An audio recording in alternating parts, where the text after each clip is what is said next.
I definitely want to say thank you for my whole team as being here. I don't know if you guys noticed, but these two tables is my team right here. We also have Dr. Wong, who's with us tonight. She's a resident at Rochester. And we don't have the same pictures. If you notice, we have at least 3 new members. One that I definitely want to point out is Sarah. She is our lab tech. So when it comes to 3D printing, it involves someone that can do a lot of the work for you. And that's otherwise I would not be doing this because it does take work. So thank you, Sarah. And Dr. Yerke's in Florida right now. She didn't realize what day we were going to schedule, so I told her to go ahead and go to Florida and not change her plans. But otherwise, she's been with the practice for 1 year now, and she's made it possible for me to go on vacation. I went on my first vacation without having to worry about it last year. So we're involved in the community. I just put a couple pictures up to show some of the things we're doing. This next fall, we're going to do dentistry from the heart. So if you guys have any patients that require free dental care, we'd be happy to take care of them. That's basically all we're asking for. Is if you guys have anyone that needs care, we're here for them. It's going to be with the East Amherst Dental Center, which includes Dr. Fagan and all the dentists in that block. So we should be able to handle quite a few people that one day. The best thing that happened to me last year was to get first place in the best place to work. And I've had a lot of frustrations as being an owner. You guys all work in private practice, and I don't know if you can have any experience with how you work with your team, but for me it's been a learning experience. And to be able to get first place for best place to work really made my year, and I've been really excited with the team that we have. So thank you all for being here tonight too. Actually, before I go to that, there's one other thing that we do every year. We do one case that's a large multidisciplinary case. Strawman will donate the implants. I'll donate the surgery time. So if you guys have a patient that needs some advanced care, every year we do at least one case. So let me know if you know someone that needs some additional help. This is what I'm working on right now. And as of this afternoon, this is where we're at. So I don't know if you guys have even seen, the walls are going in. We just filled in the cement last week. Patterson came and made sure we put the vacuums in the right place, but we are building a new office. Yeah, this is we're going to be East Amherst Medical Park, and we're in the back left corner is where we'll be. Everybody thought home computers were a really, really cool thing that only nerdy people were ever going to be into. 3D printers are on that same kind of arc. We're out to fuel the next industrial revolution by putting the power to manufacture things in your hands. 3D printing has the potential to revolutionize the way we make almost everything. Some of the developments that come from the 3D printer might put the first person to create that device on the pedestal of major social innovator. Every day I get inspired by people who have MakerBots and are doing amazing things. He grew up in an entrepreneurial household, so he saw things getting produced. People who run successful small technology companies pretty much have to be crazy. When we started, we were the only one. Now we've got the big guys, and then we've got lots of small guys that think we're the big guys. Forum Labs basically started in the basement of the house that Dave and I were living in. I thought, this is a quintessential geek we are bringing up, obsessed with what he's doing. If you're a leader, every day there is something new that comes up and smacks you in the face. Welcome to the age of the printed magazine. I'm going to introduce you to one of the most dangerous men on Earth. We're information anarchists. There should be one law. If the police can have it, if the military can have it, then you can have it. Somebody gets murdered with a MakerBot handgun, then what happens, right? His iron rule, we don't talk about 3D printed guns, period. We didn't have to say, this is our response to the gun thing. It was just, hey, look at this. RoboHand was worth talking about. Did it get half the pickup of the DefCAD stuff? Controversy sells. We were all inventing what was going to come next. A great partner will turn into a horrible enemy. A company you've never heard of before will come out with something that changes the game. Every once in a while, a revolutionary product comes along that changes everything.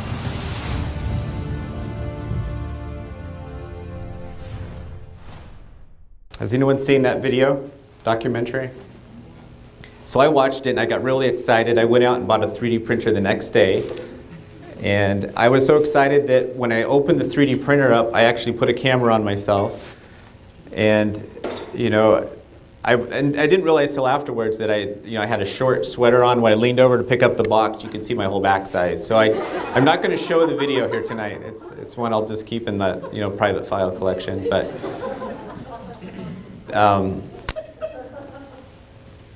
once I opened the box, I realized that it was more to it. It's not just a single button on it there that pushes print. There's some things that are challenging with it. And I reached some extreme frustration. So my level of excitement went from peak to bottom. Like I almost put it back in the box and said, I'm done, I'll just leave it in the corner. It took some time on YouTube. That was where most of my training has been for the 3D printer. We did a trip to the Adirondacks, and I watched video. My wife drove, which I like. So I watched YouTube videos all the way there and back. So I got a good 12 hours. And that got me a head start for making my first guide. So it took a little while. But part of that frustration showed me some techniques and things that I think could save you guys some time. So if you guys are interested in 3D printing, there's a couple of things you should know. I spent an hour on the phone with Bonadent today. I was asking them, what do they think of 3D printers? And their overall feeling is that it's not quite there for the general public. But I disagree, so I'll show you some reasons on why. I've been using 3D guides since 2007. I know a lot of you also use guides here. The guide itself is not new. What is new is printing the guides in the office. And I went through and I did a little bit of history on it. The biggest difference is that it's extremely affordable. That's the biggest change. They've been around for a while, but now you can have it in your office, and the software's come to a point where it's not as hard as it used to be. I used Blue Sky software about 10 years ago, and if you wanted to put an implant in, it was actually just a square or rectangle. Now that they've come a long way, the software I think is getting to the point where they're competing with the proprietary software. So things I'm going to cover tonight, a little bit of the history. I'll show the workflow, how I use it, and how different ways that you could consider using it.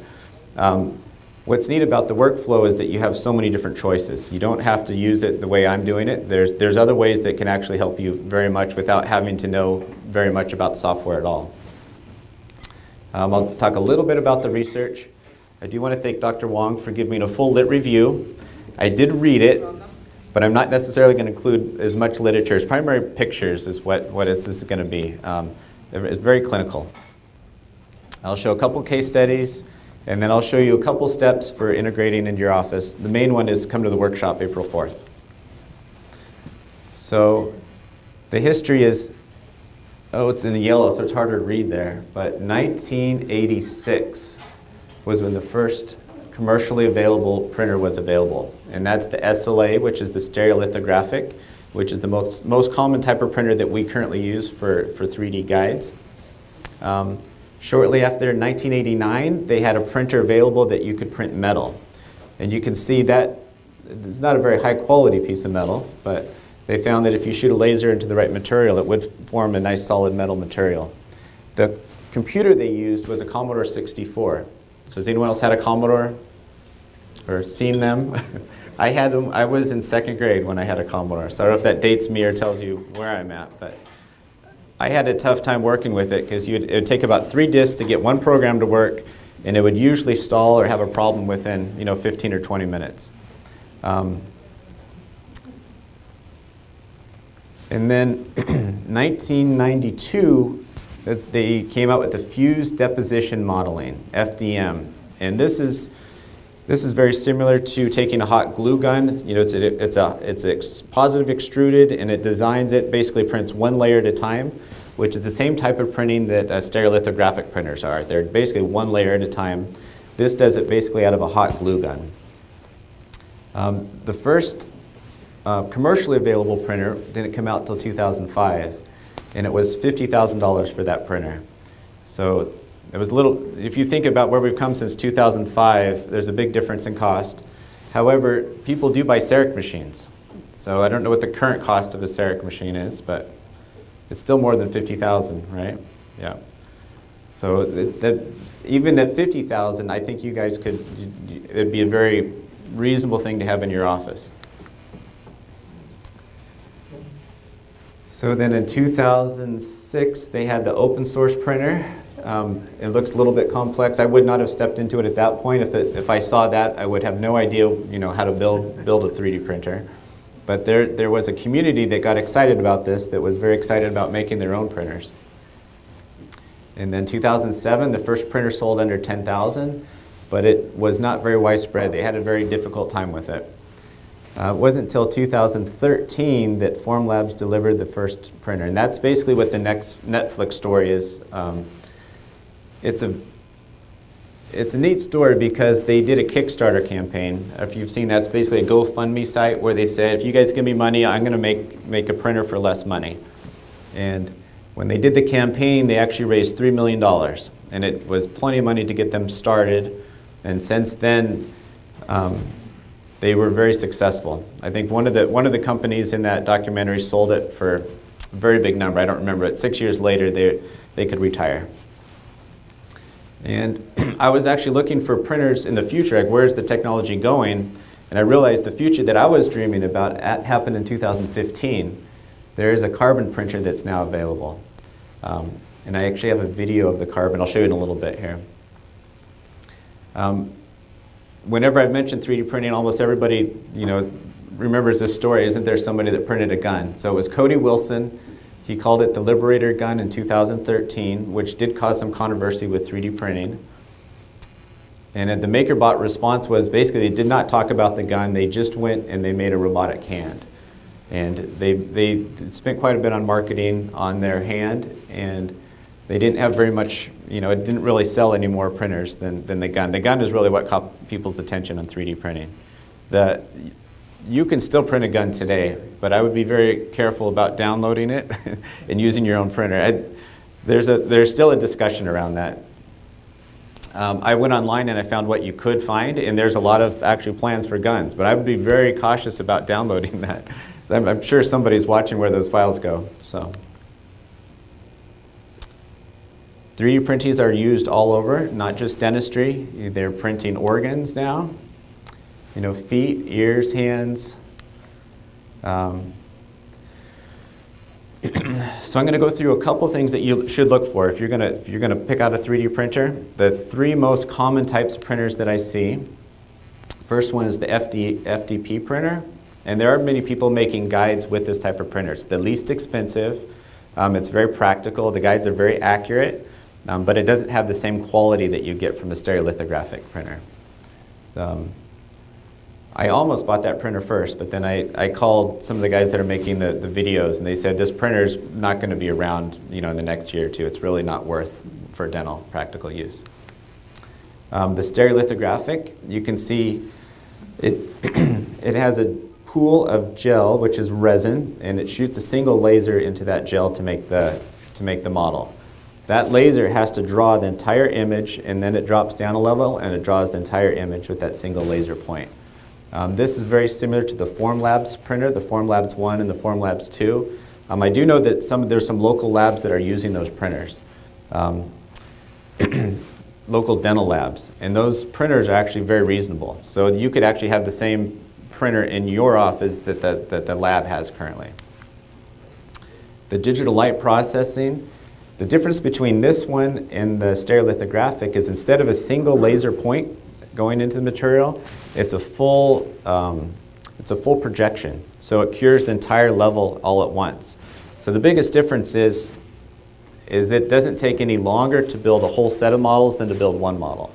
So if you put a single tray, you want to print a single tray, and you put like 10 trays down, you compare one trays to 10. If you did the SLA printer, it would take almost 10 times as long. If you have a DLP printer, it's going to take the exact same amount of time because it prints the whole layer all at once each time. And this is the Moonray. This is the printer that I have. So if we want to do more than one print at a time, it doesn't take any longer. And this is the carbon printer. The inspiration from this printer came from Terminator 2. You guys have seen the liquid metal man. The person that designed this watched that and saw how the metal flowed into place rather than, they didn't have to build them one line at a time. You just flowed into a man. And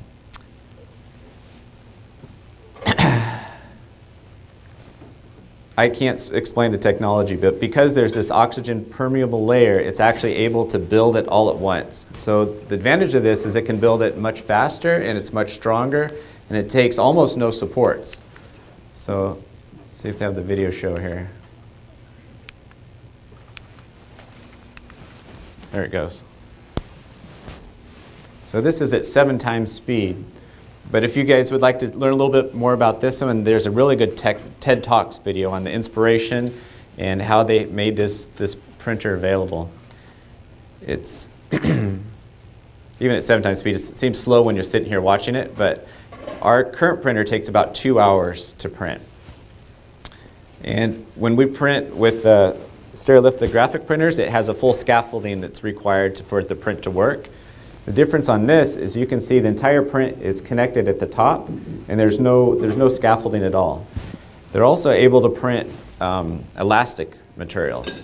So there are now sneakers that you can buy that are printed with this printer for shoes. So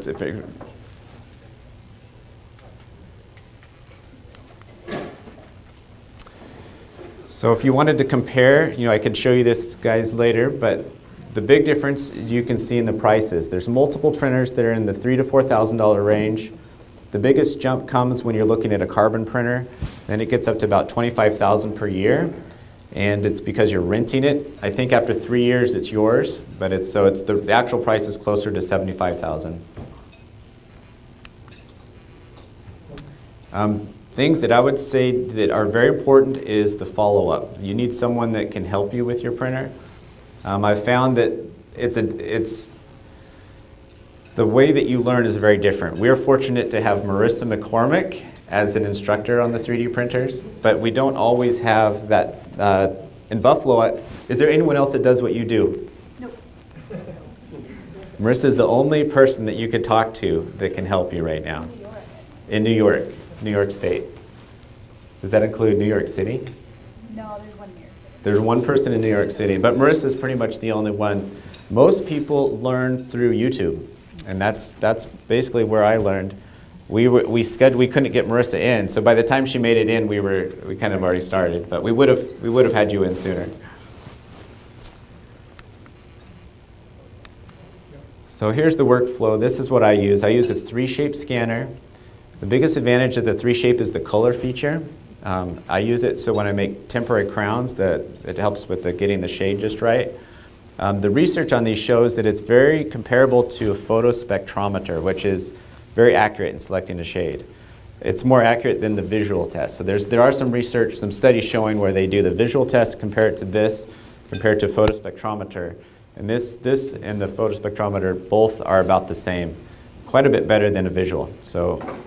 And I asked Bondadent Lab about this today. I don't know if you guys know Chuck Jenko, but he's very familiar with the research, and he says that the color from this is very accurate. I had a couple crowns come back a little bit dark, and he said it was his lab's fault, and he did not blame the... But what I like about this is that it takes me out of the equation. I'm not telling him a shade. I'm not looking at my Vita shade guide and saying this is the shade. I'm saying whatever that says, go buy the machine. Now, if you don't currently have a scanner in your office, there's also ways that you can get into scanning or getting into making these digital files very easy just using a desktop scanner. I know Jeff was looking at doing that to back up all of your records. Did you end up buying one? I did, yeah. I bought it on Amazon for $1,100. For $1,100. How's it been working? Well, but it takes several minutes, and I've got thousands of blaster models to go through. So how many did you scan? About 4. 4, okay. As soon as you said it, I was wondering that 1,000 is going to take a while. But if it's part of your daily routine, as it comes in, I think it would make more sense, right? If you had a patient come in that day, you could scan it and then get it started. The reason why you need an STL file to make a guide is because this is what you actually build the guide on. It's your model, your digital model. The cone beam is the scan of the bone, so you guys are probably familiar with the different types of scans available. This is the one that we use. It's the Sirona XG3D. And one question I get is how much radiation. So I found a good picture story here. If you compare it to the weight of a banana, would be a 0.1 microsieverts. And do you guys know where a 3D scan would fall in? You guys probably don't know either, do you? Would you vote between an SUV and a car tire? Polar bear? What I do like about this picture is it says if you smoke 1.5 packs of cigarettes a day for 1 year, you're at World War II Sherman tank. So if someone comes in and says, I'm a smoker, but I'm concerned about radiation in your office, you can have that conversation with them. So the 3D scan is at 75. So it's getting hit by a college football player. It's a pretty decent hit. But it doesn't compare to smoking. And what I'd like to compare here is the CT scan. So somebody that has a regular CT, it's considerable more radiation. And the reason for that is a spiral CT is they're turning on the radiation and they're leaving it on. They're actually taking a scan around the patient that's a spiral because it keeps going around. They're typically a closed gantry system where they're laying on a table and that machine is on the entire time while it takes the picture. When you use a cone beam scan, it's pulsed. So it's taking a whole bunch of little pictures as it goes around the head. And it only takes 12 seconds to get that scan. So it's really minimal radiation, especially when you compare it to a traditional CT scan.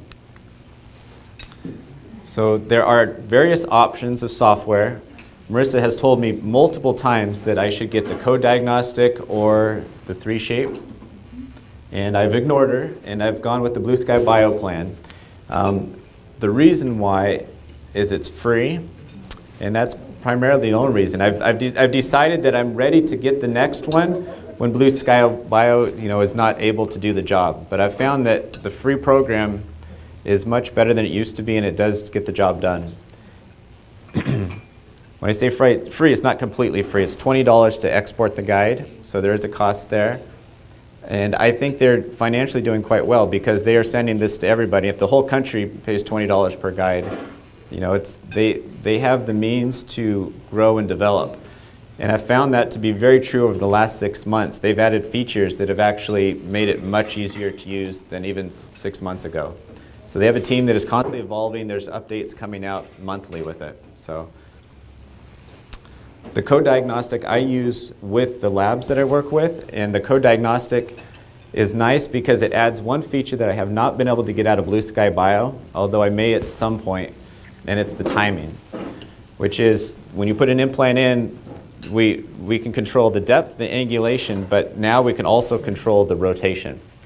And it's very important if you're going to put an immediate temporary in that has an engaging abutment, that actual rotation is very important. So Co-Diagnostic can do the rotation. And I've learned some things about that today that some of the labs were not aware of. So I'll show you a couple problems with the rotation and things to watch out for, especially if anyone uses Straumann implants. There's some things you should be aware of. So the cases that I'll show are primary surgery, but it's important to remember that this can be used for bite guards, clear tray aligners, dental models, digital dentures, indirect bonding trays, and crown and bridge. So, and it's changing daily on what's possible. I'll go through a couple things here. So custom trays, if anyone does dentures or partials, this would be very beneficial for your practice. Yep.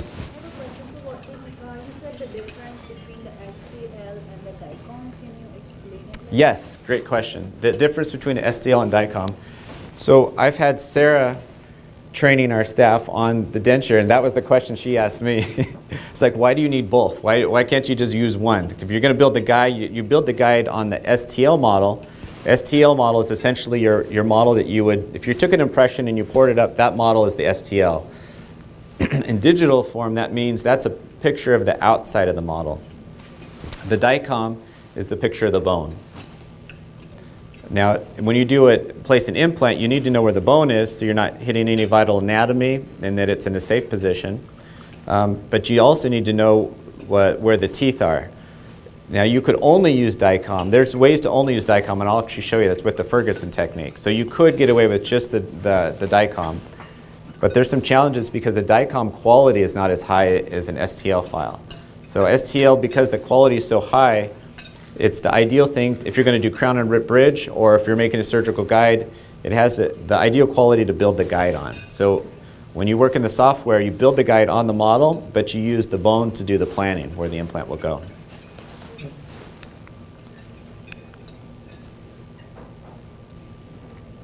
So I could see many uses for this. When you make a custom tray, what's nice about having an intraoral scanner is you can take their denture and you can scan it, and you can use that to make a custom tray very quickly.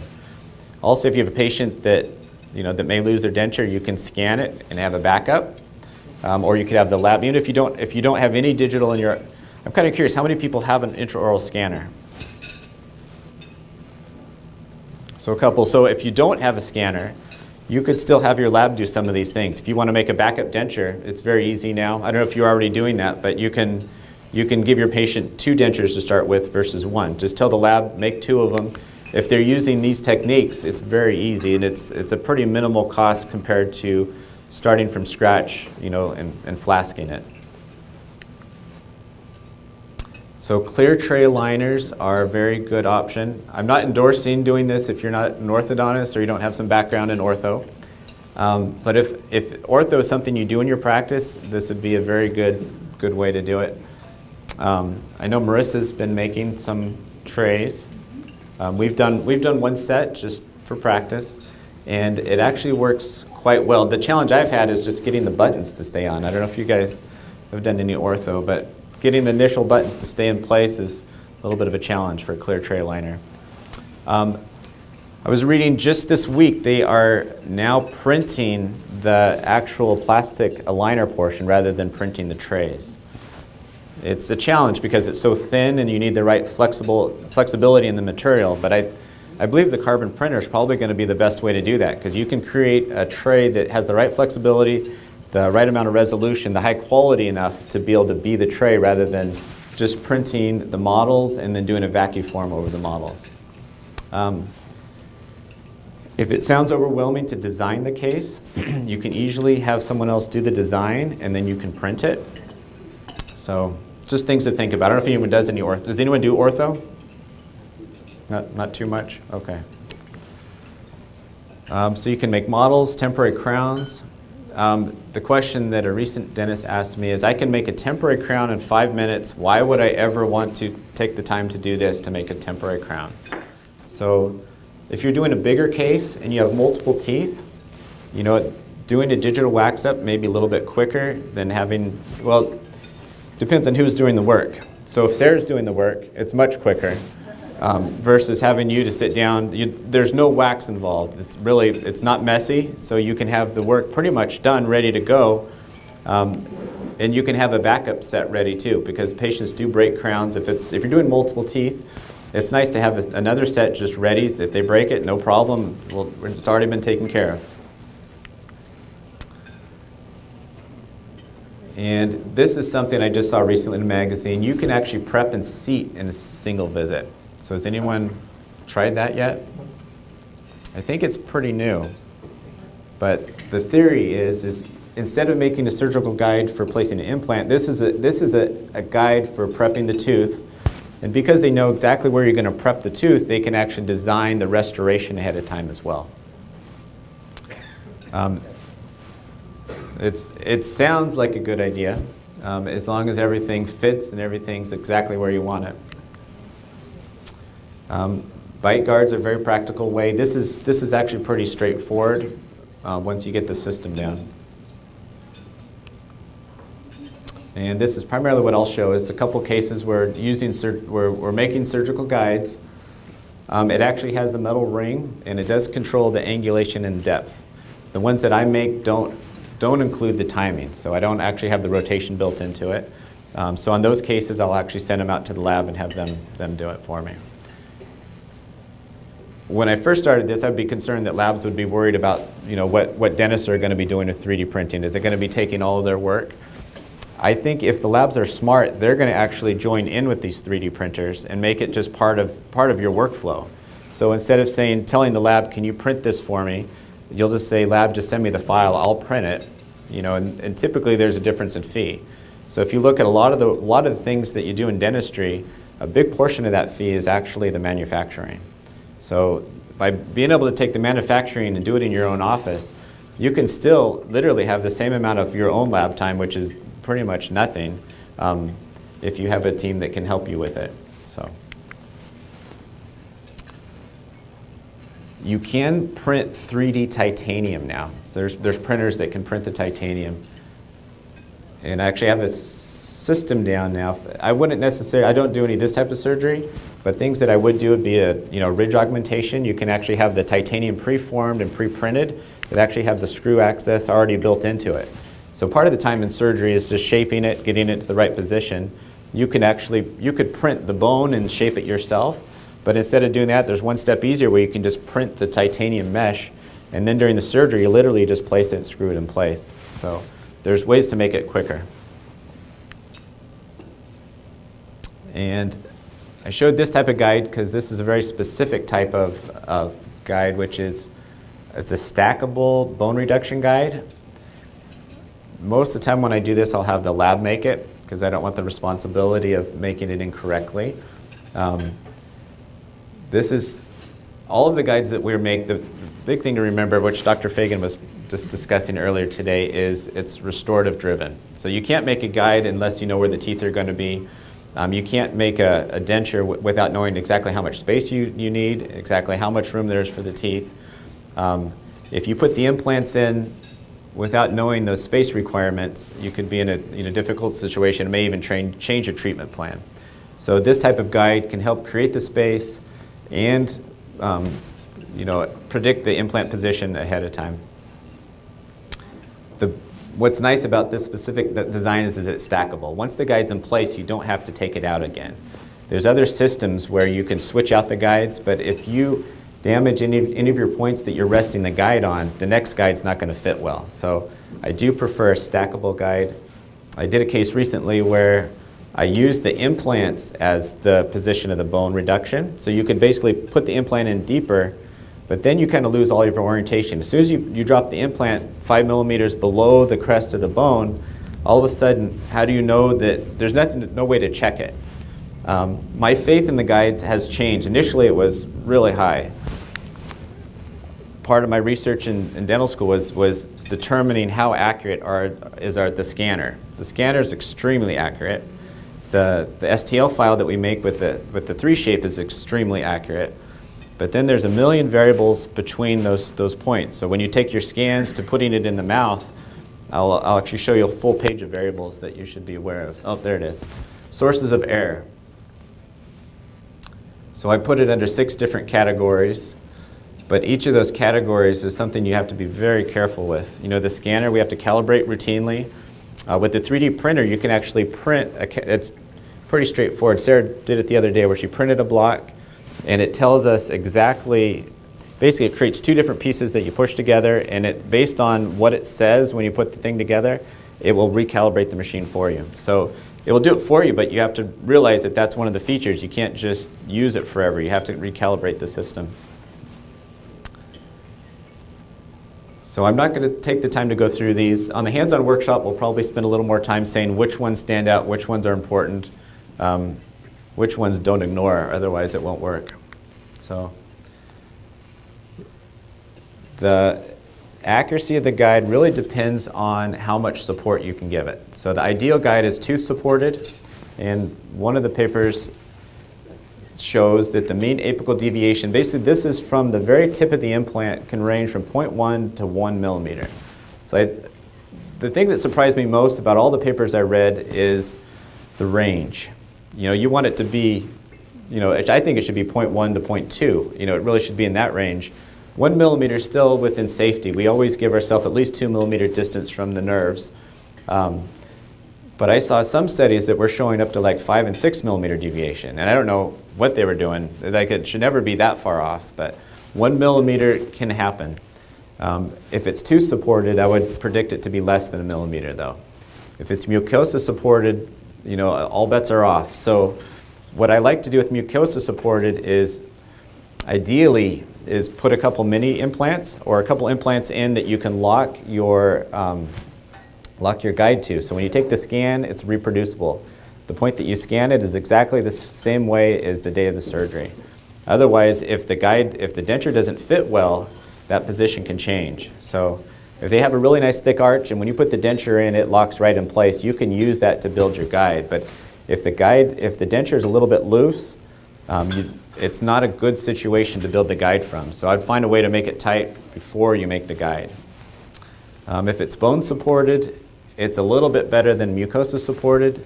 But even a bone supported, because it's a DICOM file, the image is not nearly as accurate as if you're taking an STL file.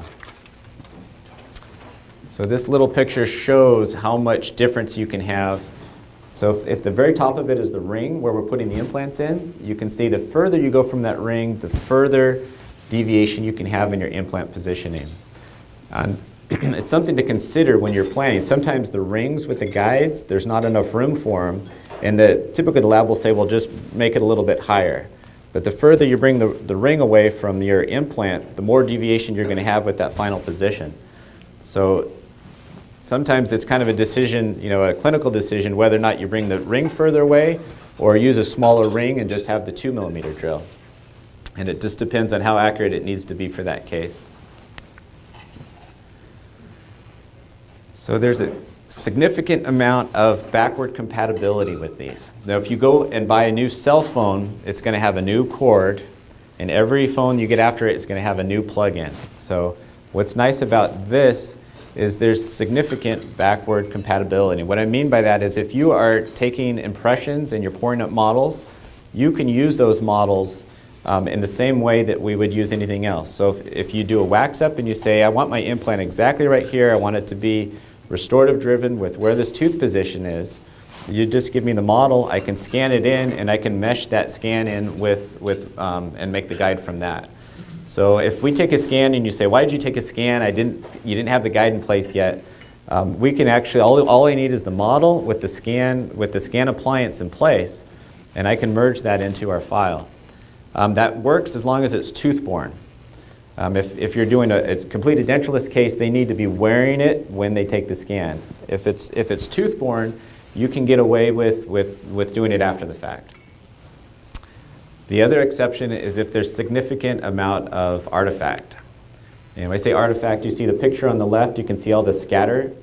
When you take a DICOM picture of metal, there's always a lot of white that shoots off the side of the metal. There's software, especially in Sirona, it actually cuts it down quite a bit. There's software that realizes that scatter that's coming off and will basically make it almost invisible. But it's definitely a big source of error. So this is the Ferguson technique. I told the staff that they would have to learn the Ferguson technique tonight. So this is good for all of you to, what's that? Yeah, this is when you have to wake up. I knew they'd be sleeping by this point. So you have to wake up. No, we have coffee, we're good. So before you take the scan, anybody that's taking the scan, look in their mouth. If they have multiple crowns, come and ask me whether or not we should use the Ferguson technique.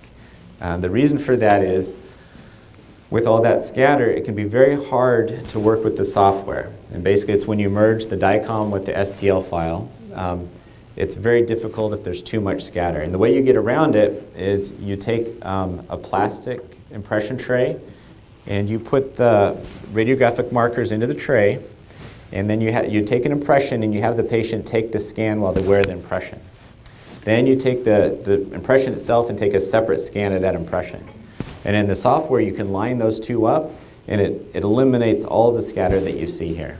So with the question about why you need STL versus the DICOM, with the Ferguson technique, you don't even need the STL file because it literally makes a very clear representation. The catch is with this technique, you're still building your surgical guide on a DICOM file. So it's just not quite as high quality as you get from an STL, but you can get away with making guides without STL files with this technique. Any questions on that? I just found this online. This is an advertisement for Carestream Dental. I guess since no one does ortho, they wouldn't be too interested, but you could use this same chart with whatever you're looking at doing. If you want to make crowns, if you're doing dentures, the return on investment is something to consider. Actually, I'm going to try that again. So if your net revenue is $130,000, no matter what you're doing with your 3D printer, keep in mind that if you fabricate it yourself, you may make up to 40% more on that same revenue. So there's financial reasons for using a 3D printer. What's interesting, the design is actually quite a bit smaller number. And you don't have to do the design yourself. There's lots of ways to let other people do the design for you.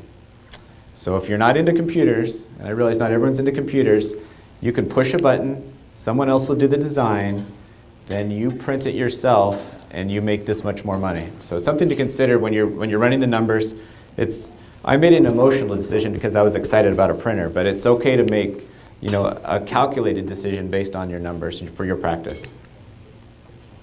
So I bought a drone this summer, and I've been interested in the different perspectives you can get of life. This is a sailboat where this is our favorite place to go in the summer. We hang out at this beach for a week, and just enjoyed seeing pretty ordinary things from different perspectives. But this beach right here, we have 2 water ski boats, a jet ski, and it's our church summer camp that we like to spend time out.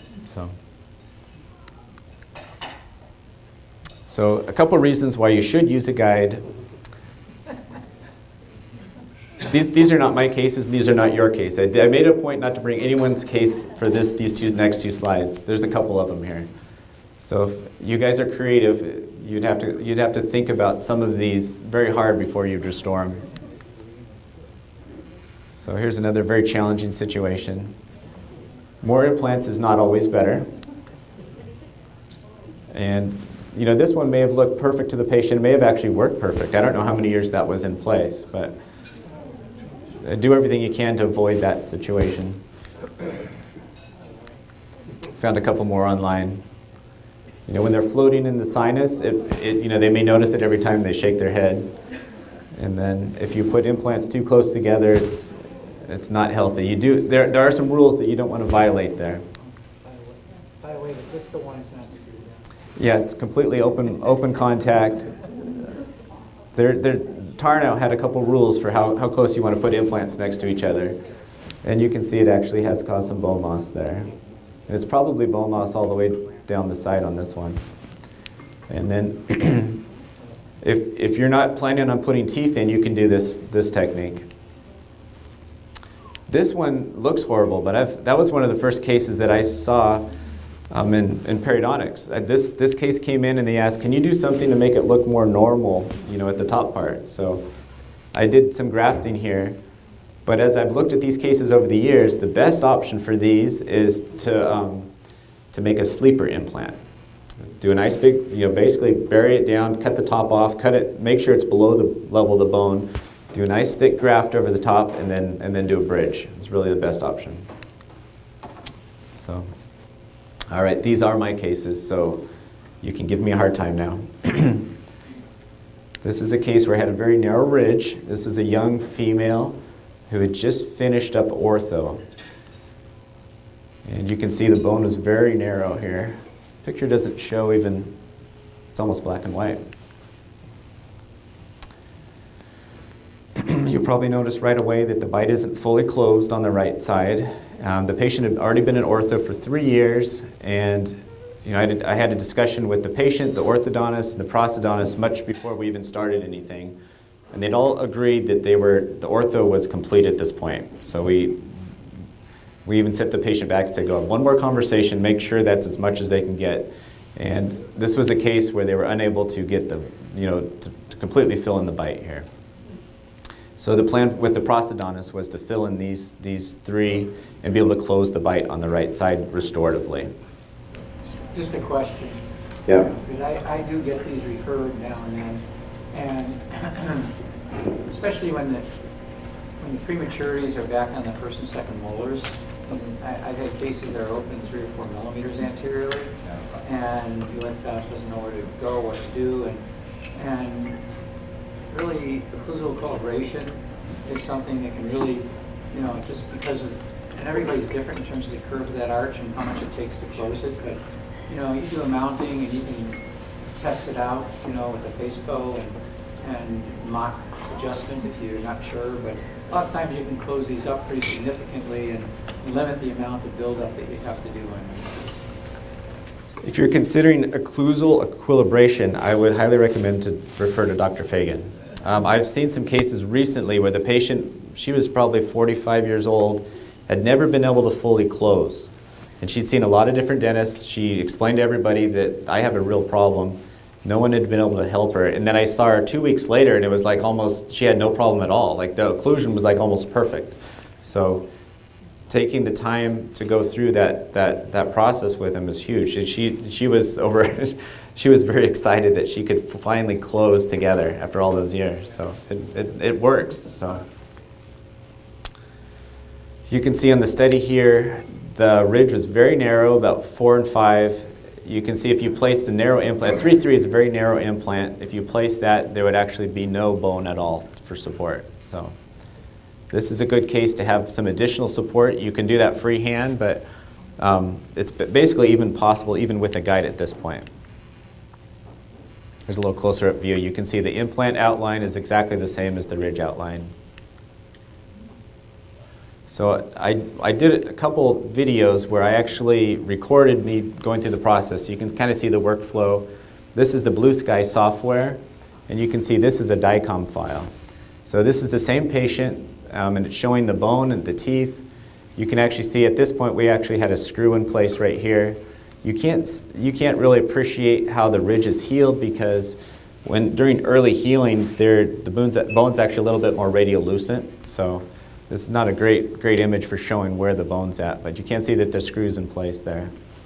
A feature that Blue Sky Bio came out with just within the last couple of months is this automatic alignment. What's happening here is we're taking the STL file, which is on the left side, we're merging it with the DICOM file.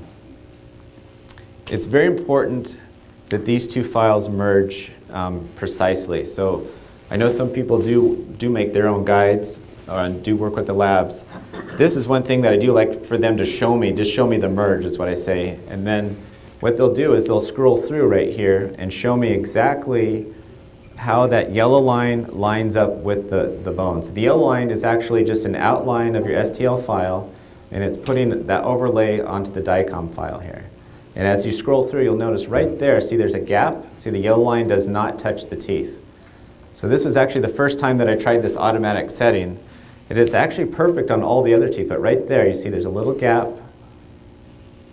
And over here you can see it's a little bit wider around. Over here, on the right side, the yellow line lines up perfectly. On the left side, there's a gap between the teeth and that yellow line. So what I did is at this point I went back and I went to actually I was trying to see it. If you look in 3D, you can see there's more yellow on the cusp area, and I was trying to look down, right down the back side, there's a little space right there. So if that doesn't line up, that means your whole guide can be shifted a little bit. And when you're dealing with a real narrow ridge, that becomes very important. If you have a nice wide ridge to work with, it doesn't mean that much. But in this case, that could have actually prevented the guide from being useful at all. It would have not been helpful for this case. So in order to line it up, basically you see I have it set on the point system here. And the point system allows you to select individual points between the two models that are fairly accurate. So it's important that you don't select any areas where there's scatter, where there's a lot of excess crown that comes out. You have to select nice clean points. And wherever you pick them on this model, you have to pick the same point on your STL file. Just to add one other commentary is that too often, especially when you're just not any different than trying to do aligners, you're not going to take an alginate and have something that you need accuracy on made from. Using, proper impression technique, proper impression materials, making sure that you're using an injectable, soft, light body material underneath and tray material. I mean, all those things make a difference in the accuracy of what you're trying to integrate. If you're going to be integrating a model with your Right. DICOM, you really have to do. If it's a case that requires that level, then alginate's probably not the best impression for that, yeah. You can only create it, as good a result as the materials that you're using and the techniques that you're using. So that whole page of variables is a very, very big, important point here when you're making a guide. So you can see I'm still picking the dots here. It seems like forever when I stand up here, but it actually doesn't take that long in general to do the merge. I think we had Sue do a merge this week, right? Did you do one? Almost. You were just the step before the, that's next. So the goal, I told the whole entire staff that all of them need to make 2 guides. So they're working their way through them right now. Jennifer has been getting very close. I know she's spending time on it at least. She's working on it. So what I've asked them to do is, if we're going to do a hands-on course, they have to teach it. So you can ask them questions. If they don't know it, let me know. Give them a hard time.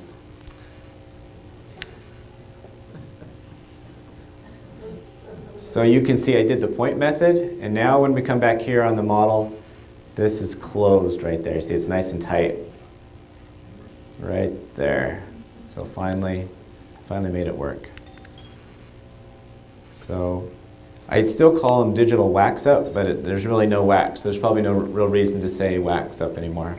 I think if I brought it like a tooth in and waxed it in front of you, you guys probably wouldn't be impressed. But I thought if it's digital, then it's more fun. So this is how we do the wax up, which is just creating a tooth. And you can see when you take the guide in the 3Shape software, it lines everything up. It's very easy to bring them in together. However the guide is in the mouth, it will actually line it back up in your software. Then you just basically pick the tooth that you want. You can actually have the implant come in with it, but once you have the tooth you want, you select where you want it, and then at that point you just change the position. You can check your opposing teeth. You can basically do the full wax up, the full digital model fairly quickly. So it doesn't take too long to put the tooth where it needs to be. Now the accuracy on these teeth are not what you'd want to build a crown out of. Basically what they give me is the amount of space I need for the tooth and then the relative position. The software does have an extra feature now where you can actually go in and change cush shape and do very similar like if you're doing planning with your CEREC software. You can do a lot of additional things. But when you're doing a guide, basically these are preformed teeth that you can change the shape and the length of. And that's the wax up. You can see it comes in with the implant. Once you get the teeth where you want it, then you actually go in and you look at the implant positioning with the DICOM. Has anyone done this? Just curious where. Is this similar to the CEREC software if you guys are designing teeth? Or is it? Yeah. You can take a preformed tooth, you drag it in, and then you push and pull it into position. You're not doing it with the implant, though, you're just doing it With the tooth, but not with the implant. Integrate that with your DICOM and your design where you want the implant to be based on where you want it to be. So how easy is it to share the files back and forth? Can you export? You have STL, as long as you have it in STL, you can do that. So you can take STL and share it. You can export it as an So if you design a crown, if you make an STL crown or wax up, then we should be able to send this directly through here or to the lab. The lab, they can design and send me back, and we can look at it together online and decide if it's where we want it. How you want it to be. The Sirona Combi has similar software, so you could do the implant planning, superimpose the two, and 3D print your guide. And then print it afterwards. So for me, all I would need is the STL file, and I should be able to overlay it right over my image here. If you have a real specific thing that you want to show or put into the software, we can easily integrate it into this. Just using that system I showed earlier with the point system, you just line it right up, and then we can see where you want the teeth to be. Another thing you'll notice here, there's this button called Lab Pronto. This is what I think our local labs should have right up here. So you still want to work with your lab. I don't think this really is going to be cutting labs out of the picture because a lot of this takes time and work. Unless you have people in your office that can do this for you. But if you have your lab right here. You hit a button, they'll do the work, send it back, and then you can print it at your office.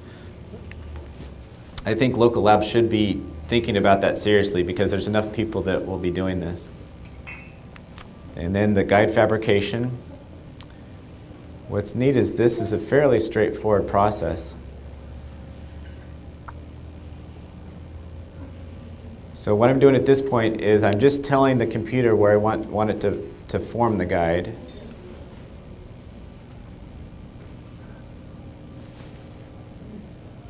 Okay, first of all, I'm checking the implant positioning. And you have to make sure that the rings are in the right place when you make your guide. So the rings that you'll actually be placing into your guide have to have enough space. If the rings are touching the teeth on either side or if they're overlapping anywhere, it's important that you have them clear.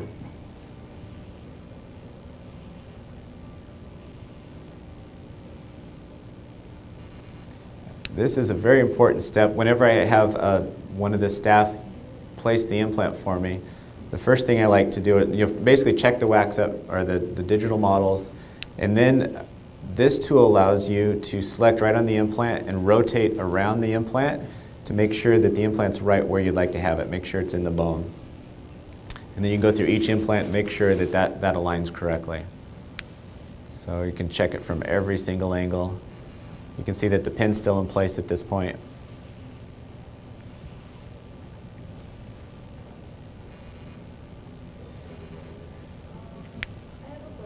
Yeah. So does the software show how much you are from the bone or like any anatomical structure? Yes, this software has a lot of red warning signs that pop up. And I don't know if I see any right here. Usually you'll see a little red icon that will come up and it will tell you how close you are to the implants, how close you are to a nerve. This does have a nice feature for putting the nerve in. Once you find the mental foramen, all you have to do is put one dot on the mental foramen and it will draw the nerve in for you. And then you can set the parameters, how comfortable you are from working from that nerve. I think the standard setting is about 2 millimeters. But if you get within 2 millimeters of that, you'll get a warning sign that will come up. So it does help with that process. Another thing that we're starting to use more with it is because the bone levels are very accurate with this compared to our STL file, we can measure the tissue thickness. So what we're doing is selecting the abutment height at the same time that we're doing the planning. So it's just a little bit more convenient. When we're selecting that implant, we know that the right size abutment needs to be there ready to go.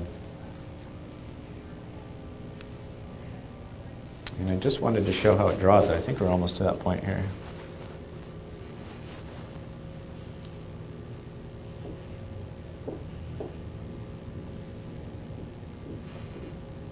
Okay, so this is how you draw the guide. You can see you put the dots down, which shows the outline of your guide position.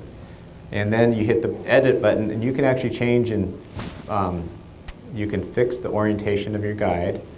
And then at this point, you just basically hit process guide and it will make it for you. So you'll see how it comes out here.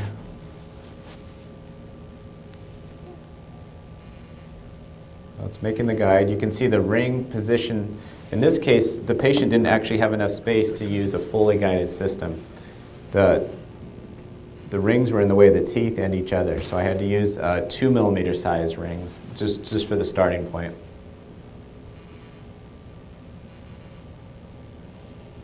And there's the guide fully printed or fully designed. And then typically at the end we'll actually put the patient's name right into it. There's a little bit of math. So I asked Bonadent, why wouldn't people use this system more often? There's a lot of different types of implant systems.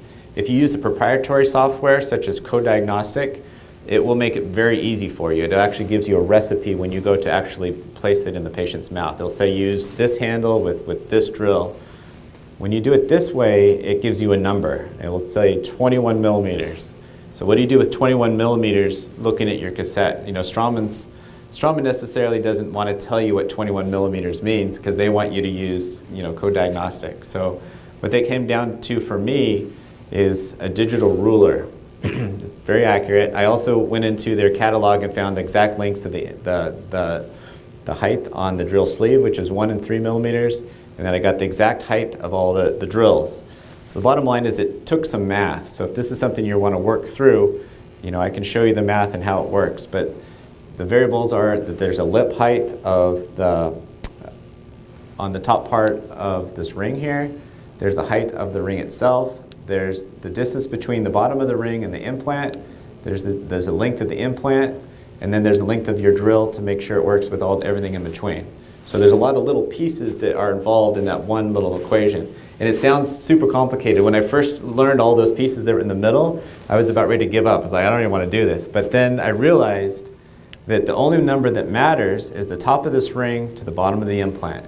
That's the only thing that I care about. And when you print this out and you get a drill report, that's a drill report, it gives you this number right here. That's the only number that you need. And actually I have a chart made up for Strawman, so if you get a certain number, you know exactly the sequence for that to work. So if you guys have got a drill report from our office, the reason why I send it out is so you guys can look at this angle right here.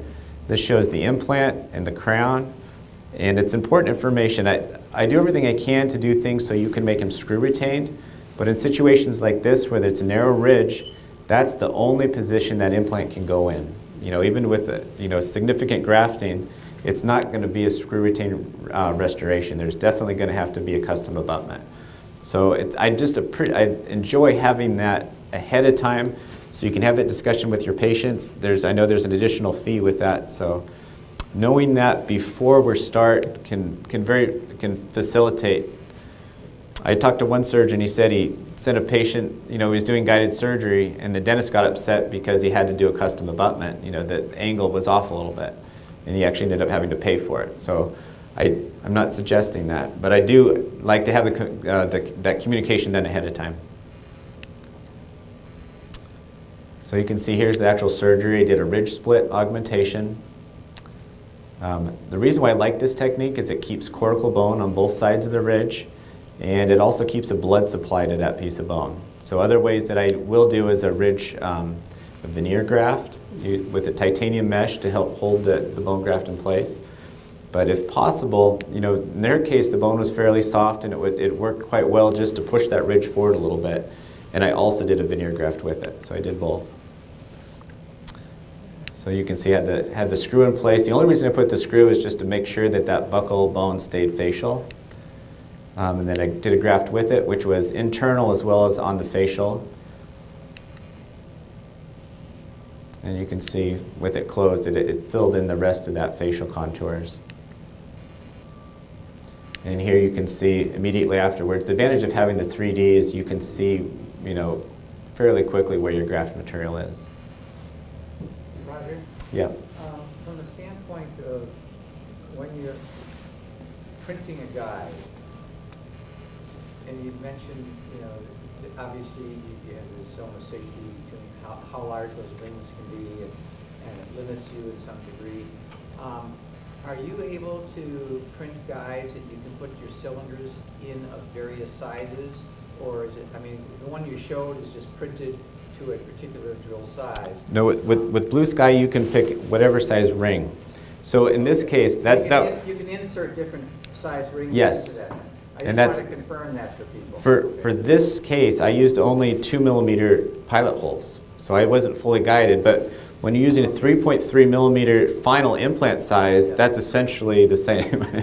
You don't necessarily need a 5 millimeter diameter ring. So we actually have 3 different sizes. So we have one where you can go to 2.8, you can go to 2.2, and then we have all the 5 millimeters will take you all the way through.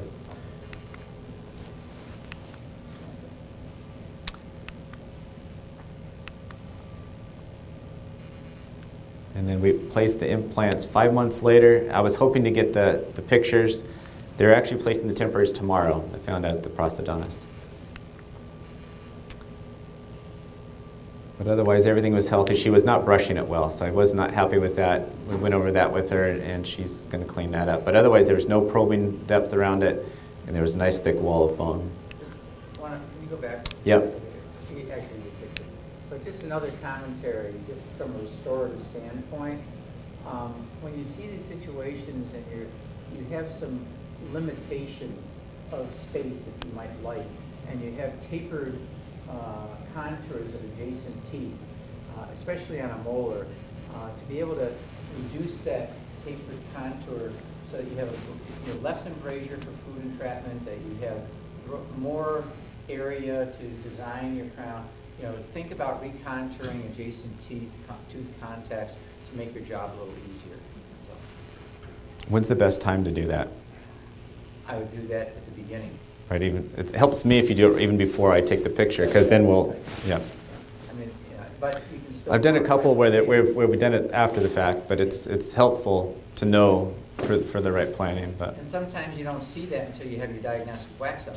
Yeah. So only then do you see that you're going to be doing that. So you have to plan on the fact that you're going to be doing that, because maybe you don't realize it ahead. So. It takes a lot of time, but would you ever consider, if this molar was tipped forward, then you can use this as an anchorage, if you wanted to lift that molar back up. I haven't talked to anyone who's ever said yes on it, so I realize it takes time, and everyone's like, no, just cut it off. But I thought it's practical. If you didn't have this molar and this one was tipping forward, why not just lean on that?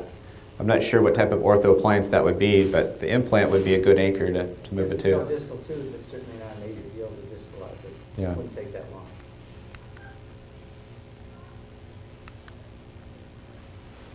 So what's nice about the guides is you can make them nice and parallel, and it is restorative driven. So here's another patient. He said, this patient was very difficult to get in the chair. He's canceled his appointments. But then when he does show up, he says that money is not the issue. So you can see he's in a very tough situation. Basically, all of his posterior teeth are failing. And I'm working with the prosthodontist on this case also.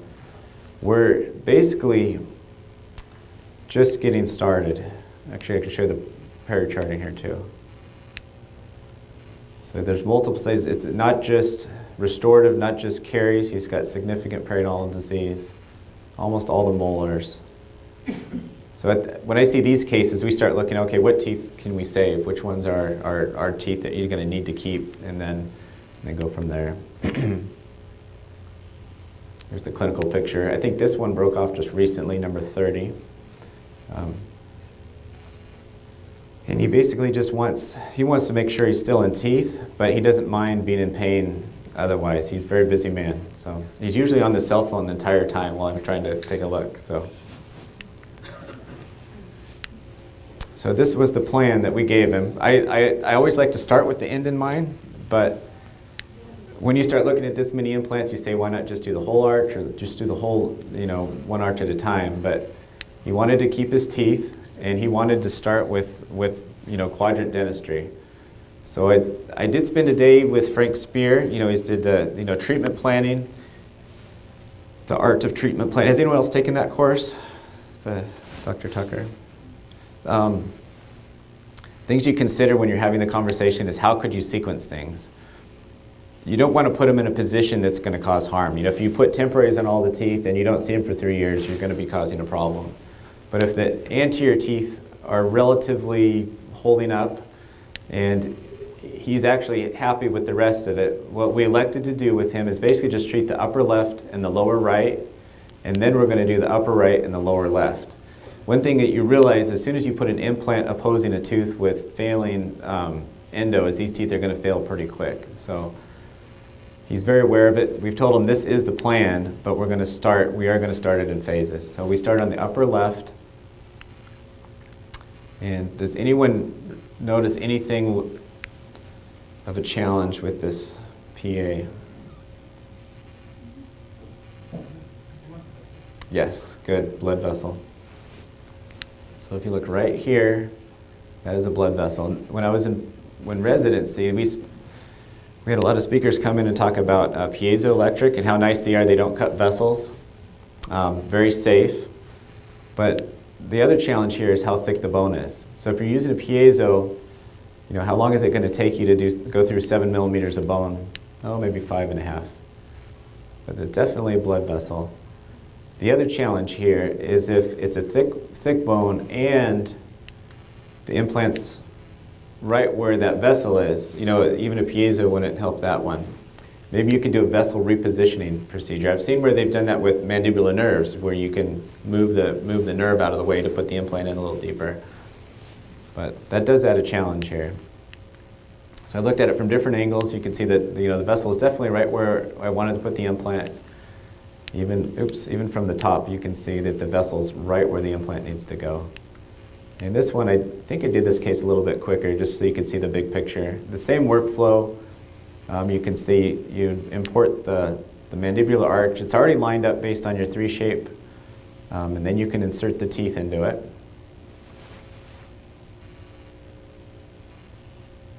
And I'd already waxed them up, so basically just turn the teeth on and off.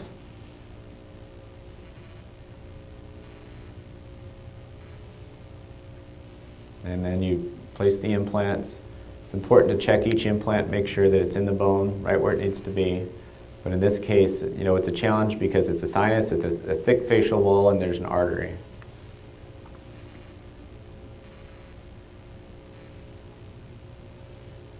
But basically, that's the process. Similar process for designing the guide and the placement.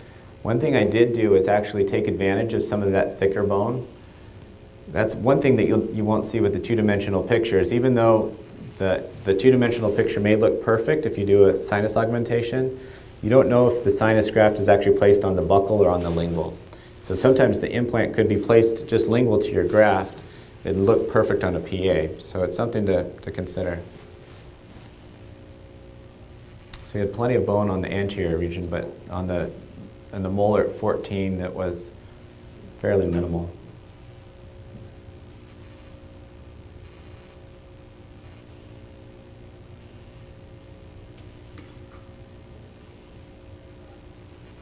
And I think I just placed the guide from there. So this is the drill report form. So it shows each tooth with the cross-sectional. And if you look at them closer, you can see this one is right. That's right where the vessel is on the molar. What did you do? Yeah. Did most distal went in, or did you cauterize the vessel? What did you? So that's a good question. First of all, I wanted to make sure the implants were. Did everyone hear the question? Basically, he's asking, what did I end up doing here? I'm getting to that, almost there. I made sure, first of all, I wanted to make sure that the implants were in the right position. So I created a model. What's convenient about digital dentistry is you can print out whatever you can see on the screen. And the reason why we did this one is so we can check the precision of the guide. This is one case where I wanted to see how accurate is the guide. It's nice to actually have a vacuum form way to check whenever you're doing multiple teeth.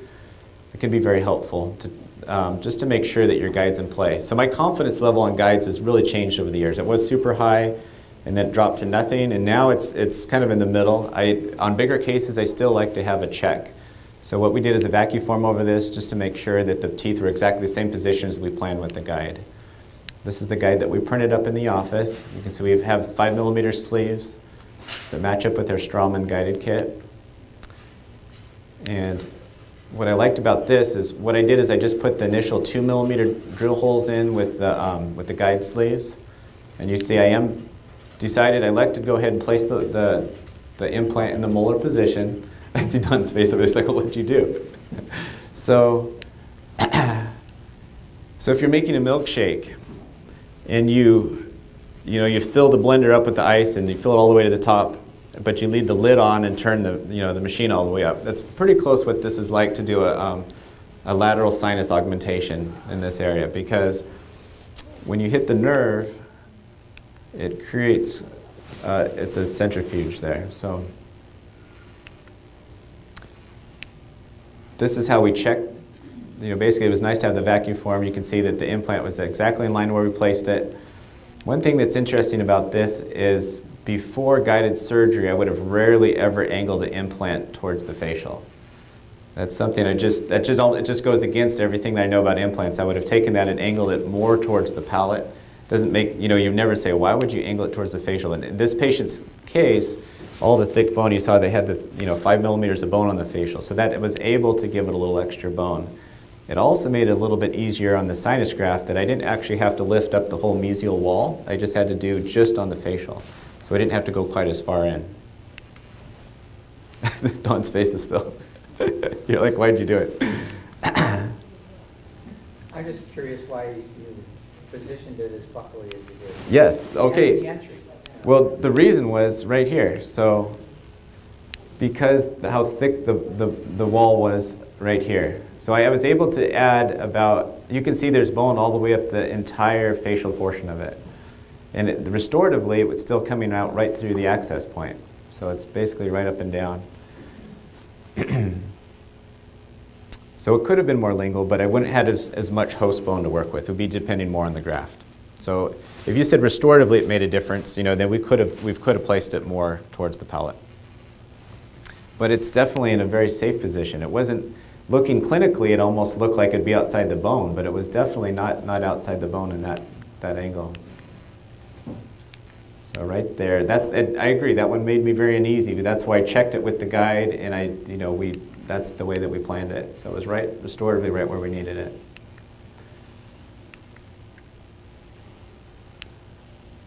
And I have, here we go.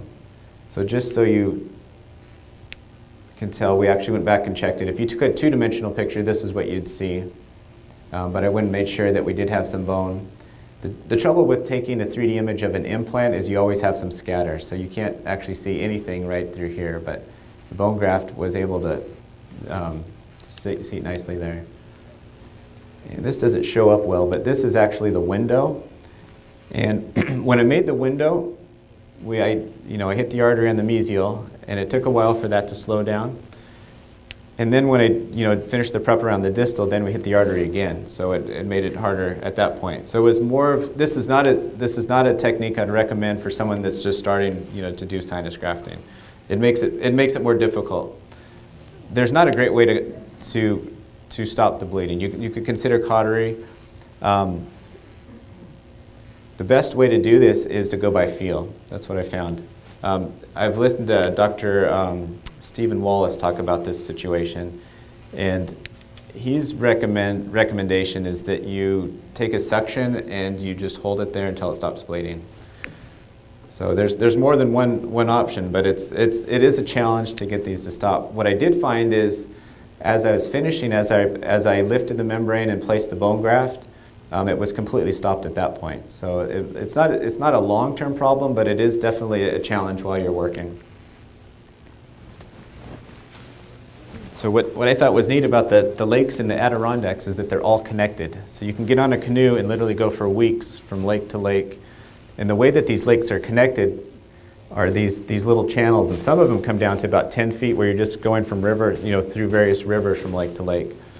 So we did one day trip, and I made sure that I beat everyone back so I could get the drone out and follow them through that one little turn. But it was kind of a neat place to get a picture. It's a tough angle to get, without something that flies. So here's another case. This patient came and said, "Moon sent me to replace this tooth." So this is using the lab for help. This is not a case that I did.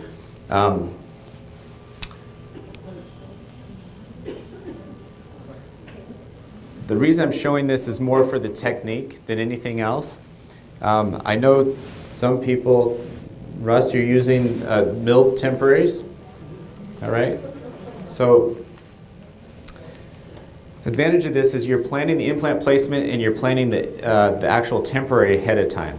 So you can do a chairside temporary, but having the lab make your temporary is a very convenient way to have a shorter temporary placed. The reason why I like it is because we're focusing on having healthy tissue that's in the right position, so when you're ready to make the new tooth, that the tissue is right where it needs to be. We're also duplicating a lot of the tooth position from when the tooth initially comes out. So rather than having to recreate it after it's completely healed, you're just keeping that tissue in the right position. The patients like it because they get a tooth the same day. And this projector doesn't show color too well, but this one blended in real nice. This was a PMMA block that was milled, and it's a monochromatic But it was ideal in this situation because these crowns were all monochromatic. So, I mean, that's really the perfect situation if you're going to use a milled temp. It's going to blend in well with the monochromatic setup.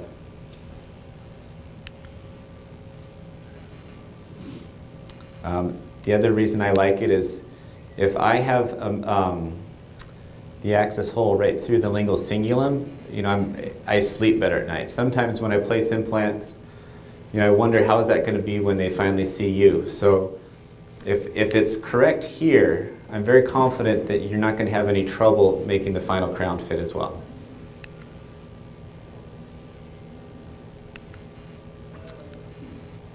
So here's another case where the patient was referred for tooth number 10. There was some periodontal concerns here. But if you look close, you may see even more things happening on this one. So it's sometimes when you see just a little bit of a haze, it's nice to look at it from another perspective. And the 3D scan, you know, makes it look a little different. You can see how large the infection was. So sometimes in here you may say it may or may not be anything, but if you look at this one, it's pretty, the evidence is solid. So this is not a case for immediate temporary. I did find out that if you send this to the lab, they will bill you for the conversation, even if, you know, it's a pretty quick conversation. We took one look through it, and, you know, we could realize it's not a good case for immediate, but they still bill you for that time. So I have learned that if we're going to consider immediate, you know, to do some planning ahead of time. And what we did is we allowed it to heal for 3 months. But then when we took the scan after 3 months, we found the tissue was still fairly radiolucent. So this is after some healing. It still doesn't look like much bone is there. Think of a closer picture. My research was on the density of bone using the 3D scans. And what I did is I spent a lot of time in the lab using known values of Hounsfield units and then comparing them to the actual scans. And what I did find is almost all the 3D scans that you'll have in a dental office, they can be off quite a bit from Hounsfield units. So if you're comparing it to the actual, you can be almost 200 Hounsfield units off from the ideal. Now if you take a CT scan, they're usually in the range of 5 or 6 Hounsfield units, so they're actually very accurate. In this case, it doesn't matter what the actual Hounsfield is. We're actually just comparing this site to the site right next to it. So basically you can see the normal bone compared to this bone. This bone's not done healing yet. So what we did is we gave it a little bit more time, but then we actually changed the protocol for the temporary. So there's it healing. I was concerned about bone loss on the mesial of number 11 because there was a significant periodontal defect there. When I checked it clinically, though, there was actually no probing depth. So the bone did heal from the time of the extraction. This tissue is very healthy here.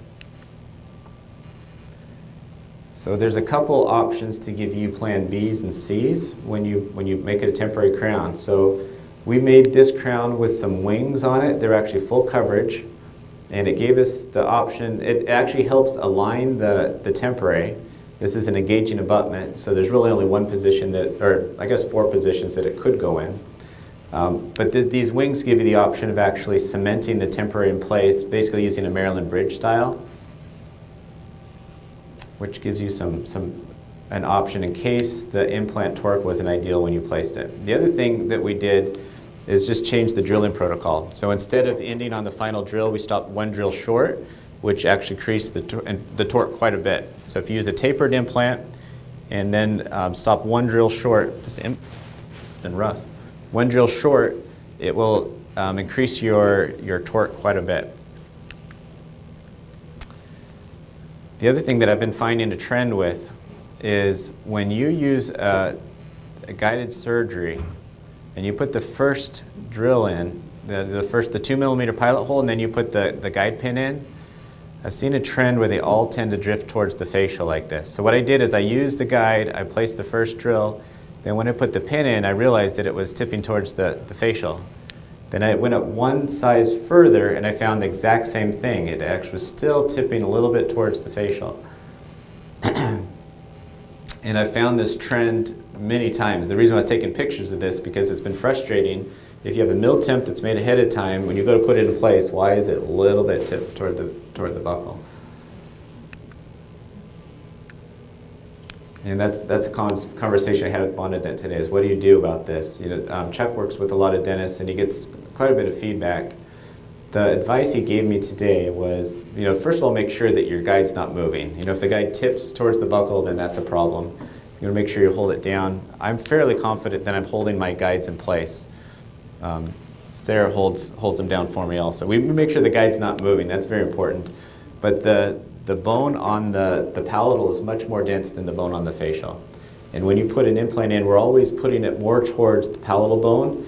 And even before I was using guides on these, the implants were always wanting to shift towards the facial. So it's not a new thing, but something to be very aware of. If you're using guided surgery and you're planning with a milled temporary and you want everything to be perfect at the end, this is something that is a challenge. So one thing that you can do is make sure you use a bone tap at the end. You really want to use your final drill size. You don't really want to stop one size short. In this case, we needed to stop one short because I was concerned about the bone density. So when you stop one short, then the bone is going to have more influence on that final implant position. Now, with this kit, there's when you say computer-guided surgery, that doesn't mean fully guided. Fully guided is when you actually put the implant through the implant guide, and you're actually measuring the height as well as the rotation. So that would call that fully guided. If you don't put the implant through the guide, then it's guide facilitated, but there's actually quite a bit of room for variation just by not putting the implant through the guide itself. You can see in this case the wings are in place. I was just trying the temporary in. And this is another something I found important. So if you're doing a guided case, it's important to realize a couple things. First of all, these little lines on the guide show the timing of the implant. But if you notice a difference, I don't know if you can see the difference between this picture and this picture. This is the model from the lab. You can see there's little lines right here on the Straumann driver. The Straumann driver is lined up directly to the facial, and when I put the guide in the patient's mouth, the lines are directly on the line angles. So this doesn't actually line up with the patient's mouth. Now, if you look closely, you can see on the carrier, there's actually little dots. These are pointing towards the line angle. So what this told me is the lab was correct. They put their lines correct. The Straumann implant carrier was correct. But this portion here didn't match up with the rest of it. So I'm going to ask Straumann why they designed it that way. These lines here should really line up with those dots, which should line up with these lines on the guide. So I'm guessing each system that you use has little peculiar things, but when this happened the first time, this was very frustrating to me. I went in and I just would not line up, so I ended up cutting the engaging portion off the temporary and submitting it as a non-engaging abutment. That was a little frustrating. It worked okay, but then when the abutment gets loose, then the crown starts spinning, and then the dentist calls and says, I think your implant failed because the crown's spinning. So I like to have the engaging abutments in place, but you do need to make sure you understand what you're working with when you line it up. Once I knew that, then it was pretty easy. I just had to make sure this was centered, and then the temporaries would seat fine.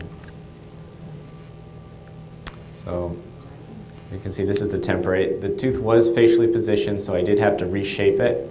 But otherwise, we were able to give her nice temporary for the meantime. She was very excited that she had a tooth. She was tired of the flipper in this case. And there's the final radiographs.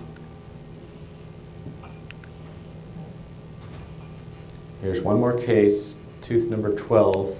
This patient came in and just asked if we could fill in this space. A couple of things you noticed about it. There's a fairly significant concavity there at 12.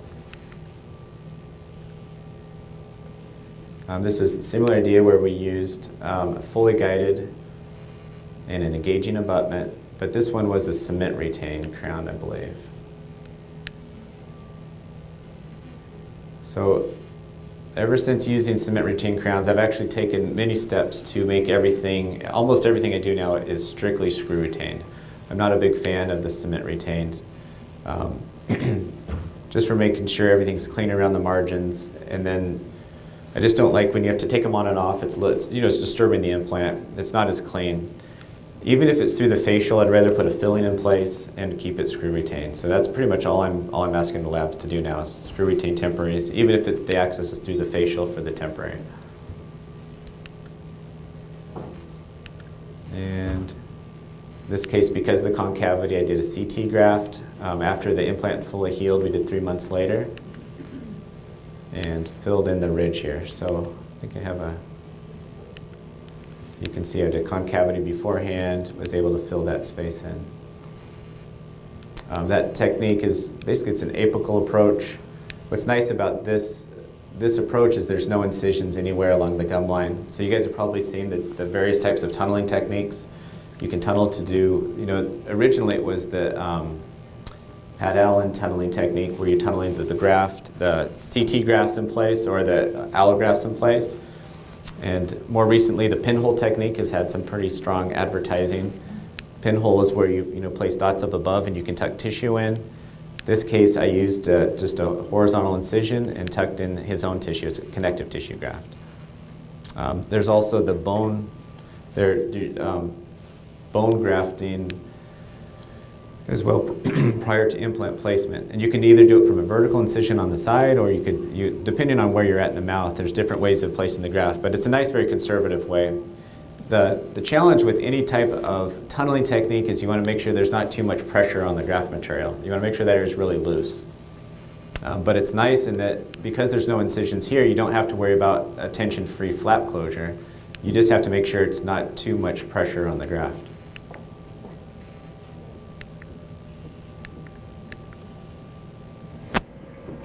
Can you go back? Just as a commentary. There's a product out there for restorative dentists that you may or may not know about. It's called Super T. Anybody know what Super T is? So Super T is a PMMA material. It comes from Amco Corporation, AMCO. It's a PMMA that you can salt and pepper on a margin to repair a temporary margin. Even if it's a rough bis GMA, it'll adhere to it, and you can use it to recontour an emergence profile, to close a contact, to do any of these things in sets in 60 seconds. So it's a nice product to have.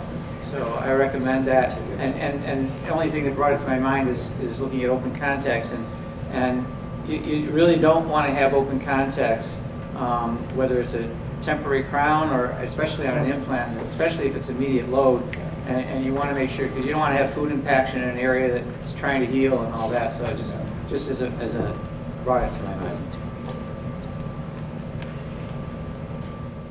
All right, one last case. This is this is a patient that did not want to even come into the office. He came in, and we actually talked with him for three or 4 years, and he basically stayed in this situation for about that entire time.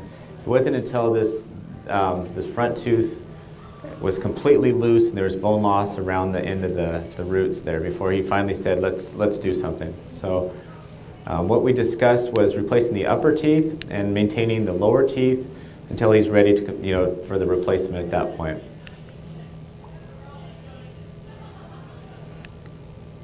So there's various options. You could have a big discussion about all the therapies available to replace a full arch. He had the advantage of having nice thick bone, so that was not one of the concerns. We had plenty of bone to work with.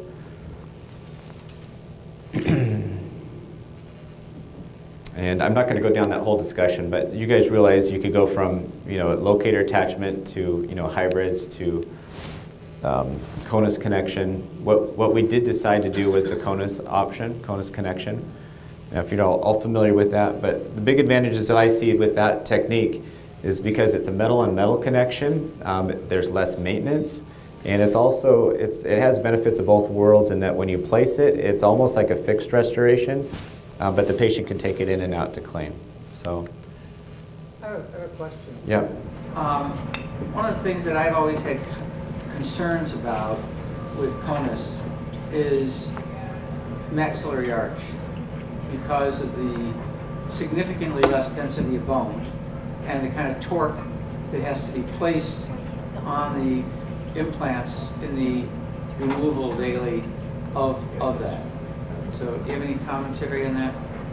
Are there any studies to show how I don't have any studies, but I would definitely be careful with the thin ridge if you're using narrow diameter implants and the length.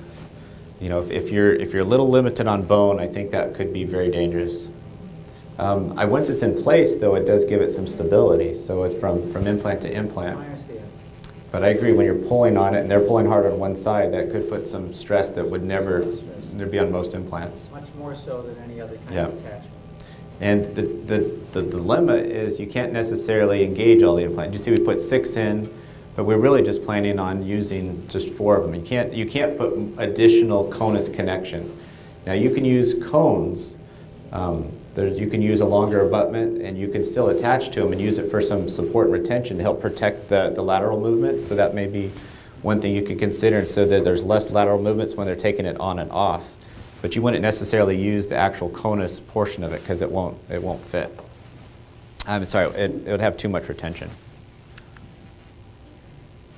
So here's the conus concept. You can see that you have a cone on the implant that sits into a metal housing. And what's nice is you have quite a bit of range with flexibility on the angle of these. If you use guided surgery, then you can keep it pretty close with being parallel. But a lot of the people who place these, you can place it almost any angle you want, and then you can still have some flex, not any angle, but you can have some flexibility in the restoration. So just another perspective. You can see it's a metal housing with the cone that sets inside. I do know that one of the concerns with the locators is how often you have to replace them. I don't know if you have your patients do that themselves, but it's typically done in the office. You come in and then you replace that O-ring. So it's an important part of the discussion when you use a locator attachment is how much maintenance there is afterwards.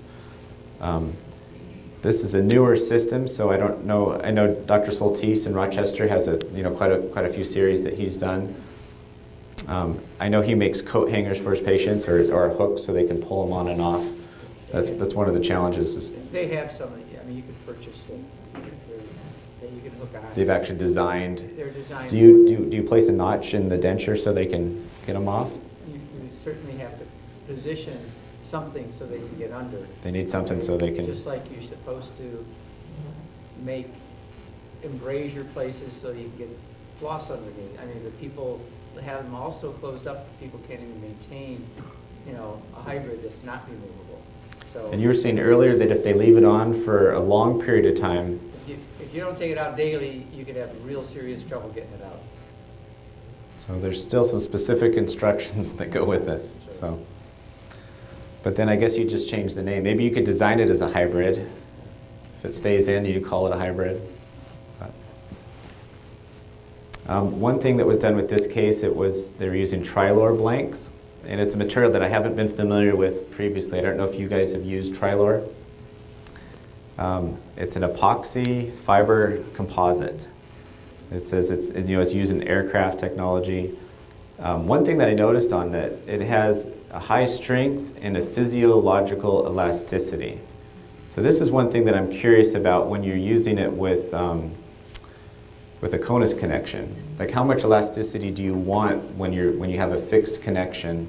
It's a fixed removable, but that's something that over time it may be something you want to look at and see, does that a little bit of elasticity change the way it fits? If you use titanium, it's a nice solid fixed structure.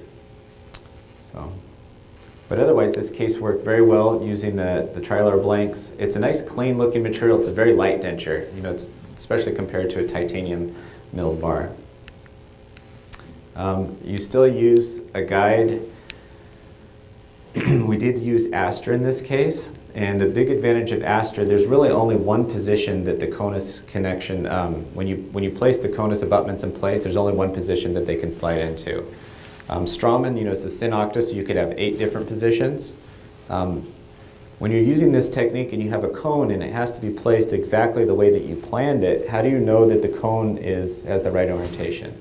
So typically you use a jig, But if that jig is off a little bit, or it falls out, or you guys are taking the parts in and out, all of a sudden you lose your orientation. That can be very big frustration if you're using Kona. So I would like to see Straumann make it easier to get the orientation for that. I think Astra still has the market at the only one way it will fit is a pretty good idea for this, for the restorative portion of it. So you can see that the upper is in place, and the lower is planned to be in the future. So another comment. Yep. Can you go back to that again? Just something again that should be thought about when you're doing one particular arch and not the other, is consider alteration of plane of occlusions of the opposing arch. Like these lower front teeth are flared out, they're long, causing the shape of the upper front to be a reverse curve. And I'm just sharing that, think about what's opposing. Can you modify it enough before you even start to make the final upper so that everything kind of goes together in a better long-term way so that you're getting where you would have been had you done both arches at the same time. That's a good point. Yeah.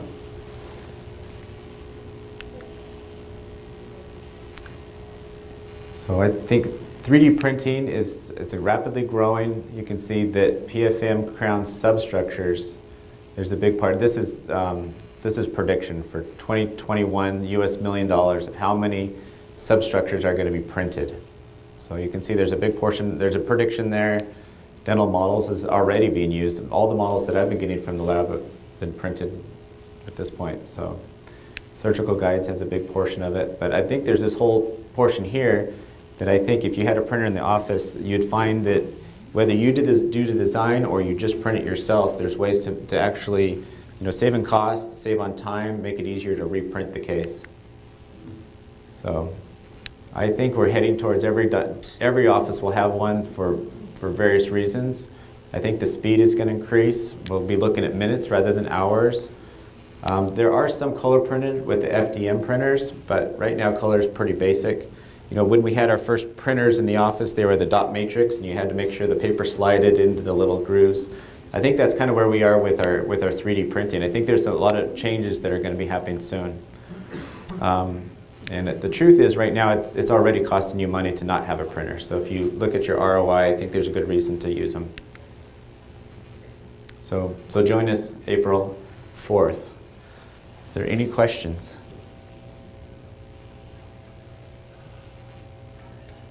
Thank you for having me, Dr. Kramer.